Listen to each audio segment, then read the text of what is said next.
بسم الله الرحمن الرحيم يا أيها المزمل قم الليل إلا قليلا نصفه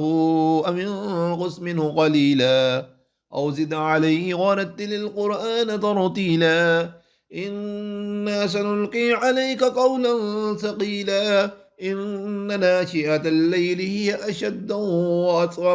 وأقوم قيلا إن لك في النهار سبحا طويلا واذكر اسم ربك وتبتل إليه تبتيلا رب المشرق والمغرب لا إله إلا هو فاتخذه وكيلا واصبر على ما يقولون وهجرهم هجرا جميلا وذرني والمكذبين أولي النعمة ومهلهم قليلا إن لدينا أنكالا وجحيما وطعاما ذا غثة وعذابا أليما يوم ترجف الأرض والجبال وكانت الجبال كثيبا مهيلا إنا أرسلنا إليكم رسولا شاهدا عليكم كما أرسلنا إلى فرعون رسولا فعصى فرعون الرسول فأخذناه أخذا وبيلا فكيف تتقون إن كفرتم يوما يجعل البلدان شيبا السماء منفطر به كان وعده مفعولا